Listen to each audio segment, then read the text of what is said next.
आप सभी देशवासियों को स्वतंत्रता दिवस की हार्दिक बधाई देते हुए मैं प्रमोद वर्मा भाई अपने आलसी आदमी चैनल पे आप सभी का स्वागत करता हूँ। आपका स्वागत है, अभिनंदन है। और भाई आज स्वतंत्रता दिवस के उपलक्ष्य में मैं ये वीडियो लेके आया हूँ। इसमें थोड़ी सी बात करेंगे आज के हालात पे।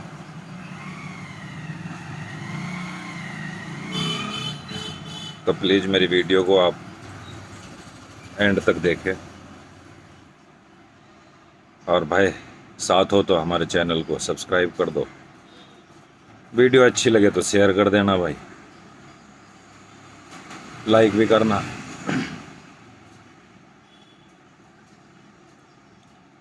आप सब जानते होंगे भाई कि आज हम जिस आज़ादी में जी रहे हैं उसे लेने के लिए कितने स्वतंत्रता सेनानियों ने अपना बलिदान दिया, अपने आप को शहीद कर दिया। आप ये भी अच्छे से जानते होंगे कि ऐसे लाखों लोग थे जिन्होंने अपना सर्वोच्च बलिदान खुद की जान दे के, खुद को शहीद करके हमारे लिए आज़ादी लाई। आज हम आज़ाद भारत में आज़ादी की सांस ले रहे हैं। और उन स्वतंत्रता सेनानियों में, उन शहीदों में भाई सभी लोग थे, सभी जातियों के भी थे, सभी धर्मों के भी थे। हिंदू, मुस्लिम, सिख, ईसाई, सब लोगों ने मिलकर संघर्ष करा और अंग्रेजों की गुलामी से इस देश को और हमें आज़ादी दिलाई। आज के जो हालात हैं जिसमें जाति और धर्म के नाम पे वैमनस्यता फैलाई जा रही है, हिंसा कराई जा रही है।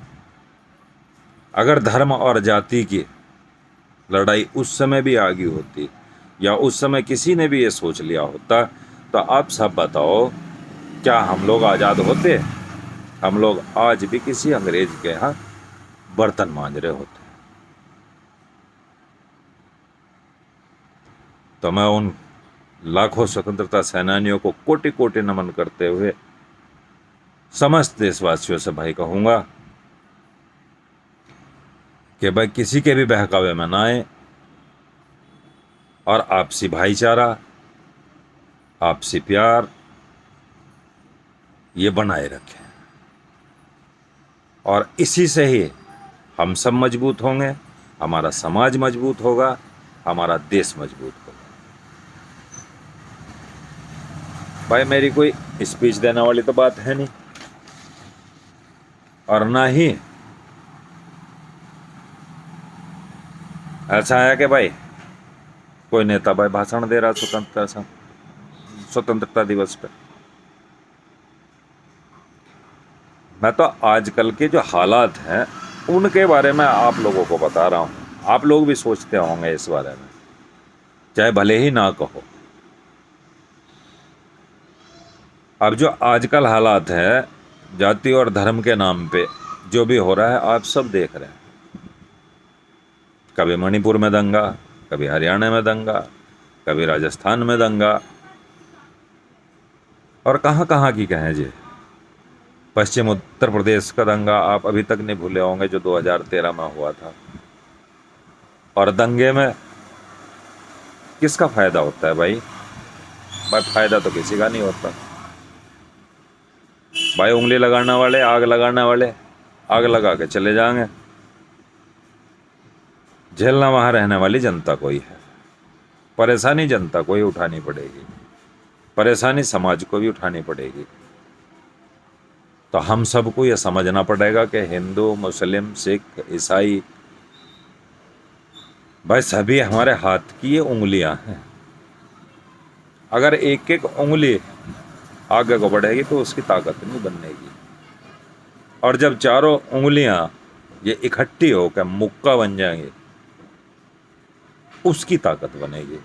बचपन में आपने कहानी भी सुनी होगी वो लकड़ी के गट्ठड़ वाली, कि एक एक लकड़ी को तो सबने तोड़ दिया था भाई, और जब सभी लकड़ियों को एक साथ बांध दिया गया था तब वो गट्ठर किसी पे नहीं टूटा था भाई।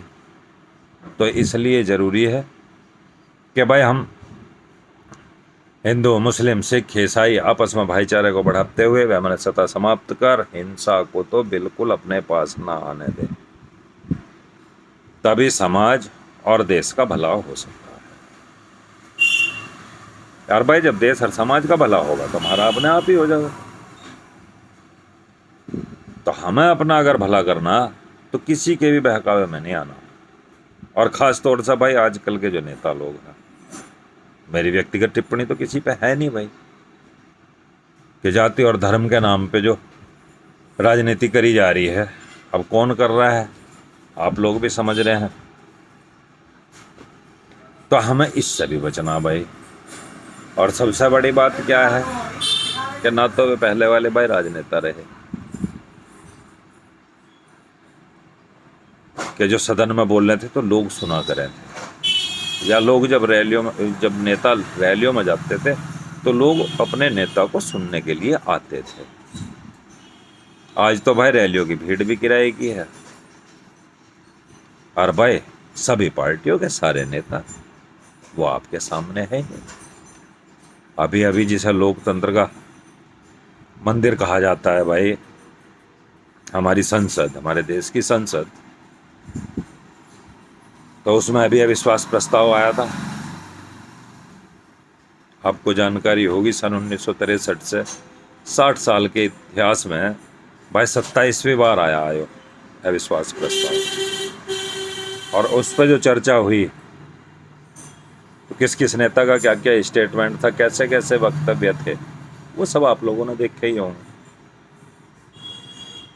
एक ज़माना वो भी था जब जवाहरलाल नेहरू, मधुलिमिये, आचार्य JB कृपलानी जी वो भी बहस करा करे थे भाई, जिसे लोग ध्यान से सुना करे थे कि ये देश पे चर्चा कर रहे हैं, हमारे लिए चर्चा कर रहे हैं, हमारे लिए कोई स्कीम बना रहे, हमारे लिए कुछ नया करने की कोशिश कर रहे।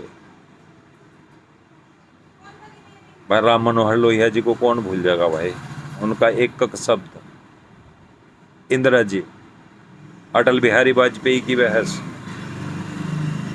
अटल जी और इंदिरा जी की, लोग ध्यान से सुना कर रहे थे कि क्या कह रहे। और कांग्रेस सत्ता में होते हुए भी, पूर्ण बहुमत होते हुए भी, अकेली होते हुए भी, और भाई तमाम विपक्षियों की बात सुना करती थी।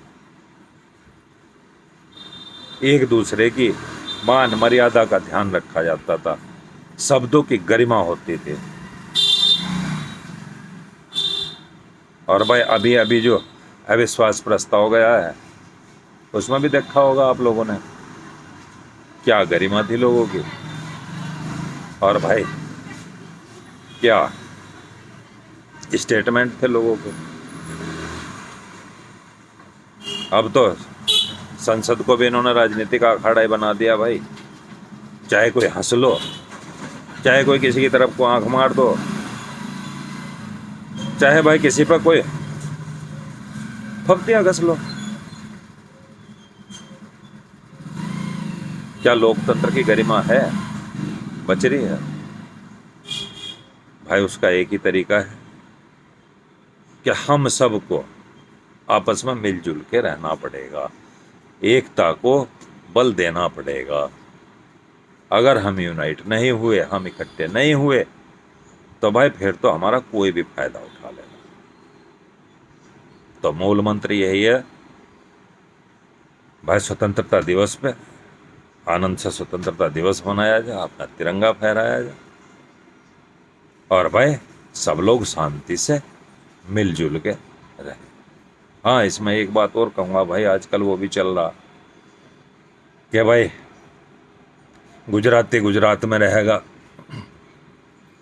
मराठे महाराष्ट्र में रहेंगे, बिहारी बिहार में रहेगा, तो भाई भारतीय कहाँ रहेगा? यूँ बता दो।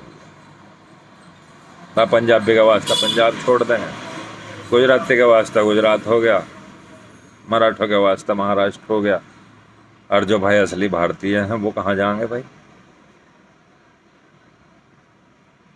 तो भाई हम सब भारतीयों के लिए हमारा भारत है, हम सब का भारत है। हिंदू का भी भारत है, मुसलमान का भी भारत है, सिख का भी भारत है, ईसाई का भी भारत है।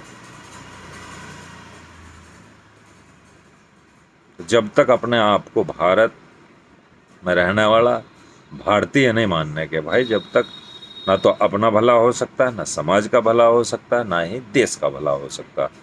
अराजकता फैला नहीं भाई देश में, तो भाई फिर तो कुछ कहना ही नहीं है। सब लठ उठा लो, हथियार ले लो हाथों में और भाई निकल लो बस। दंगा करने के बीच में कितने घर उजड़ेंगे, कितनी दुकानें उजड़ेंगी, उनके पीछे क्या होगा भाई ये बताओ। भाई हिंसा से, लड़ाई से तो सम्राट अशोक हो या सिकंदर महान हो, उन्होंने भी तौबा कर ली थी, उन्होंने भी हाथ जोड़ लिए थे कि बहुत लड़ लिए, अब नहीं लड़ना। और भाई जब विश्व युद्ध चल रहा था तब गांधी जी ने भी एक चिट्ठी लिखी थी भाई तानाशाह हिटलर को, कि हिंसा का रास्ता छोड़ के और भाई अहिंसा के रास्ते पे आ जाओ, तभी देश का भला हो सकता है। अगर अपना व्यक्ति विशेष का, समाज का और देश का भला करना है तो हिंसा को तो बिल्कुल भूलना पड़ेगा, कटुता को बिल्कुल भूलना पड़ेगा, आपसी वैमनस्यता को बिल्कुल भूलना पड़ेगा। और भाई जो कोई ऐसी कोई हेट स्पीच देता है, कोई कटु शब्द कह रहा है, तो उसकी सुन के और भीतर उतार के और उसे भी ये बताना पड़ेगा कि भाई हम बिल्कुल लड़ने के इच्छुक नहीं हैं, ना ही हम लड़ना चाहते। भाई जहाँ जहाँ दंगे हुए, जो जो लोग लड़े, वहाँ की स्थिति देख लो, कितने घर उजड़ गए, कोई किसी से खाली तो हुआ नहीं एरिया, या कोई शहर खाली हो गया होगा भाई जिसमें सभी धर्मों के लोग नहीं रहते। हमारे भारत में इतने शहर हैं, किसी शहर में बता दो भाई कि एक भी धर्म का आदमी नहीं रहता, ऐसा तो संभव नहीं है। तो भाई जो शहीद हो गए, जो मर गए, जो खप गए, जिनकी दुकानें लूट गई, जिनके कारोबार तहस नहस हो गए, उनकी क्या गलती भाई? तो भाई इससे बेहतर है कि किसी को भी परेशान ना करते हुए भाई आपस में भाईचारा बनाते हुए और भाई अहिंसा का रास्ता अपनाते हुए देश को, समाज को और खुद को मजबूत बनाओ। जय हिंद।